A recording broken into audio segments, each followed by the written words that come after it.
बच्चों, आज हम पढ़ेंगे एमपी बोर्ड कक्षा 9वीं के हिंदी विषय के ब्रिज कोर्स के पाठ 7 नमक का दारोगा का कार्यपत्रक 4, 5 और 6। और इसी तरह के और वीडियो देखने के लिए आप हमारे चैनल को सब्सक्राइब कीजिए। और इस चैनल पे हिंदी के साथ साथ गणित और अंग्रेजी के ब्रिज कोर्स के भी सारे वीडियो उपलब्ध है बच्चों, तो इसे सब्सक्राइब करके इसकी प्लेलिस्ट में जाकर देख लोगे तो आपको सब मिल जाएगा। तो चलो बच्चों शुरू करते हैं। कार्यपत्रक 4, विभिन्न चारित्रिक विशेषताओं पर वाक्य बनाएं। इन चारित्रिक विशेषताओं पर हमें वाक्य बनाना है। तो देखो कौन कौन सी दे रखी, ईमानदारी, समझदार, दयालु, सहनशील, क्रूर, लज्जाशील, गुस्सा। तो ये सारी चारित्रिक विशेषताएं होती है और इस पर हमें एक एक वाक्य बनाना है। तो वाक्य बनाना तो आसान है। तो देखो पहला शब्द क्या है, ईमानदारी। तो ईमानदारी के बारे में आप क्या लिख सकते हो, कोई सा भी सामान्य वाक्य हम बना सकते बच्चों। वह अपनी ईमानदारी के लिए प्रसिद्ध है। वह अपनी ईमानदारी के लिए प्रसिद्ध है। ठीक है बच्चों, इस तरह से आप कोई सा भी वाक्य बना सकते हो। दूसरा है समझदार। मोहन बहुत समझदार है।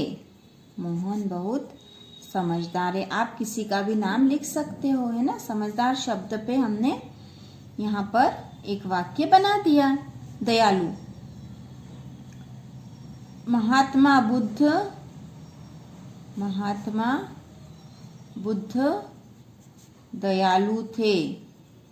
ठीक है, दयालु थे। ठीक। सहनशील, रमा बहुत सहनशील है। ठीक है बच्चों, तो यहाँ हम किसी का भी नाम सामान्य तौर पे किसी का भी लिख सकते हो और कोई सा भी वाक्य बना सकते हो। क्रूर, राजा कंस बहुत क्रूर थे। राजा कंस बहुत क्रूर थे। ठीक है। लज्जाशील, वह बहुत लज्जाशील है ना। यदि आपको कोई सा और नहीं आए तो आप ऐसे सामान्य वाक्य बना सकते हो कि वह बहुत लज्जाशील है ना। वह बहुत क्रूर है ना। वह बहुत सहनशील है। वह बहुत दयालु है। वह बहुत समझदार है। वह बहुत ईमानदार है। गुस्सा, उसे बहुत गुस्सा आता है। उसे बहुत गुस्सा आता है। या किसी का नाम लिख सकते हो, मोहन को बहुत गुस्सा आता है, या हमें गुस्सा नहीं करना चाहिए। इस तरह के कोई सा भी वाक्य बना के लिख दो कि बच्चों। अब देखो कार्यपत्रक 5, दिए गए पाठ के किसी एक अनुच्छेद को पढ़कर उसमें आए पात्रों के बीच हुई बातचीत को संवाद के रूप में लिखे। तो यहाँ पर हमें पाठ आपने पढ़ लिया होगा बच्चों। नहीं पढ़ा हो तो लिंक में जाकर देख सकते हो, प्लेलिस्ट में पाठ भी है। अनुच्छेद को पढ़ना है, किसी भी एक अनुच्छेद को, और पात्रों के बीच बातचीत को संवाद के रूप में लिखना है। तो आपको पता होगा कि नमक का दारोगा जो पाठ है उसमें पात्र कौन कौन से थे। उसमें थे बूढ़े मुंशी, जो मुंशी वंशीधर के पिताजी थे, मुंशी वंशीधर थे, और पंडित अलोपीदीन थे। ये मुख्य 3 पात्र ही इसमें थे इस पाठ में, नमक का दारोगा में। तो यहाँ उदाहरण देख लो कि संवाद कैसे लिखना हमें। 2 मित्रों के बीच बातचीत। अमर, अरे श्याम, तुम बहुत दिनों से दिखाई नहीं दिए, कहाँ थे तुम? श्याम ने जवाब दिया, मैं अपने माता पिता के साथ डलहौजी गया था। अमर, डलहौजी? अरे वहाँ तो पहाड़ी पहाड़ है। श्याम, तुमने ठीक ही सुना, वह पर्वतीय इलाका है। तो इस तरह से बातचीत है, ये संवाद है बच्चों। संवाद मतलब एक कोई प्रश्न पूछता है या बात करता है तो दूसरा उसका जवाब देता है। ठीक है, तो ये होता है संवाद। अब हम इस पाठ के आधार पर संवाद लिखना है, किसी एक अनुच्छेद के आधार पर। तो आप कोई सा भी अनुच्छेद ले सकते हो। मैं सबसे आखिरी वाला अनुच्छेद लेके बताती हूँ आपको। आखिरी में क्या हुआ था कि पंडित अलोपीदीन जो थे, पंडित अलोपीदीन क्या हुआ था, कहाँ गए थे वो? पंडित अलोपीदीन जो थे कहाँ गए थे? वंशीधर के पास गए थे। तो पंडित अलोपीदीन और वंशीधर के बीच की बातचीत हम लिखते हैं। ठीक है, तो पंडित अलोपीदीन ने जाके क्या बोला होगा? मुंशी वंशीधर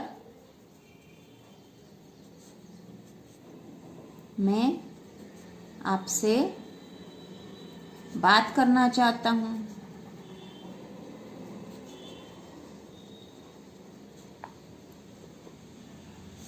है ना। वंशीधर तो को ऐसा लगा था कि पंडित अलोपीदीन उनसे बदला लेने आए थे, क्योंकि उनके कारण उन्हें अदालत में जाना पड़ा था, है ना, पकड़ लिया गया था।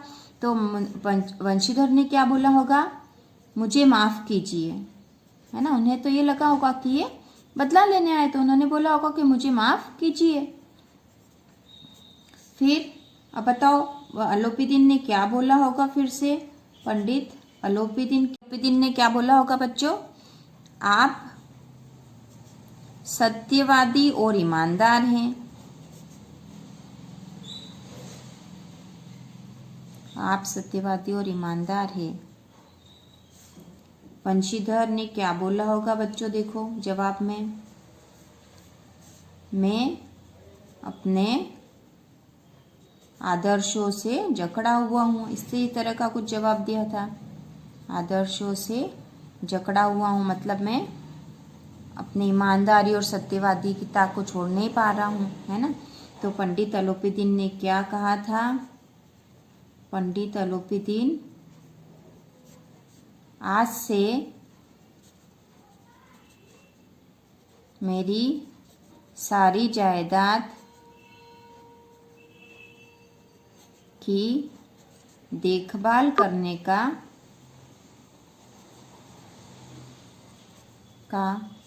पद आप संभालेंगे, है ना, आप संभालेंगे।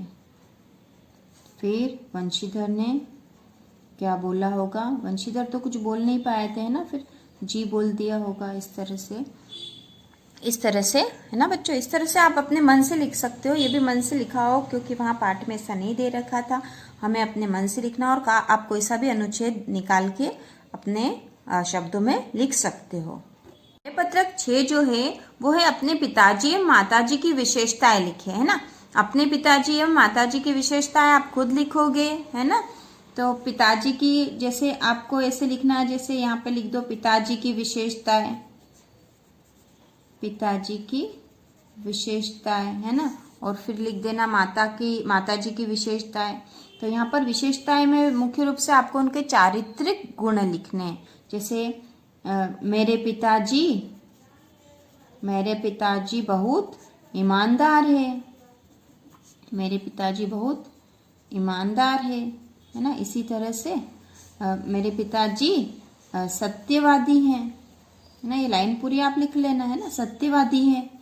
और क्या लिख सकते हो आप विशेषताएं, मेरे पिताजी बहुत कर्मठ है, मतलब काम में लगे रहते हैं।